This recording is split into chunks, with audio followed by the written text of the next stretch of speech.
today I am going to be talking to you about the keyboard used by the gorilla character Winston from Blizzard's hit new game Overwatch. I wanted to elaborate on a comment I found and replied to in the comment section of the Xbox YouTube channel's video titled Overwatch Animated Short Recall, where we see our second favorite gorilla after Harambe using a special keyboard that uses symbols most of us would never recognize.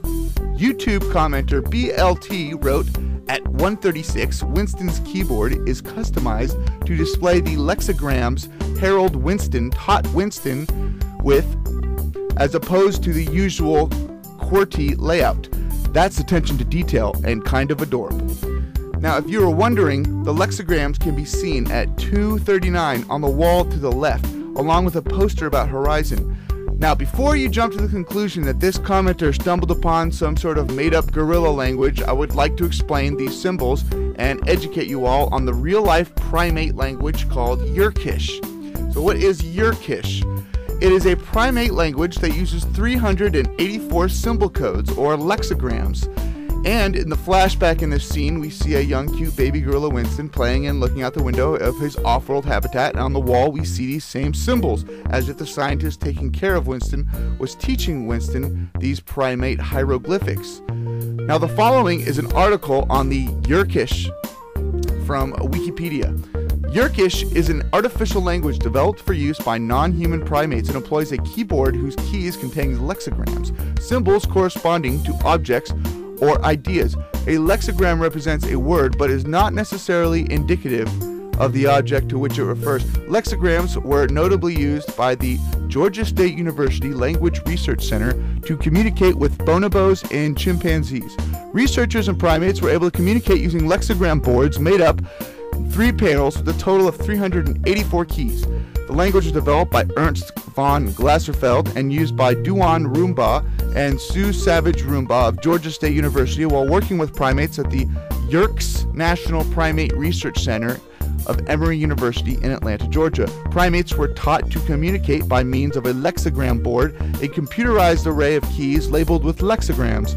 Von Glaserfeld coined the term lexigram in 1971, created the first 120 of them, and designed the grammar that regulated their combination. This artificial language was called yerkish in honor of Robert M. Yerkes, the founder of the laboratory within the lexigrams were first used. The first ape trained to communicate in yerkish was the chimpanzee Lana, beginning in 1973 with the context of the Lana project. So here's some video of a bonobo chimp named Kanzi using these lexigrams on an early CRT touchscreen display. Kanzi is well known as perhaps the smartest non-human primate. Here's an excerpt from Kanzi's Wikipedia page.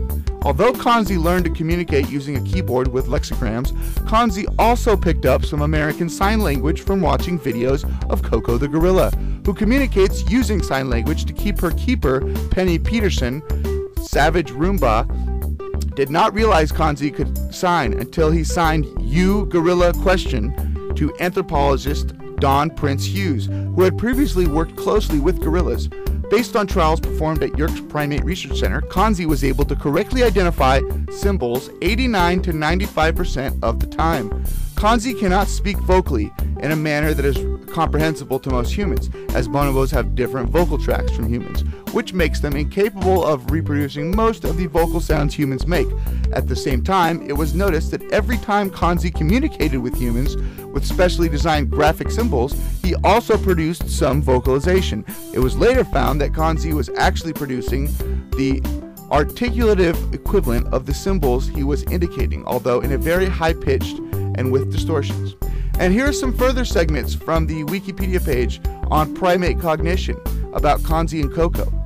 The modeling of human language in animals is known as animal language research. Nim Chimpsky, that's a pun on Noam Chomsky, a chimpanzee, was successfully taught 125 signs during his life, though some disagree on whether this can be constituted as true language.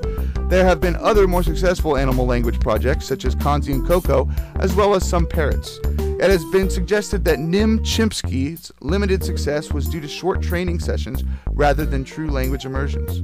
Now, this is all very interesting, and I want to also include here 32 cave symbols found in different caves from all around the world that were used by early humans. There's a link to the TED Talk about this below, and links to the video of Kanzi the chimp using Lexigram touchscreens. Alright, thank you, and thanks for watching, and until next time, this has been Zach.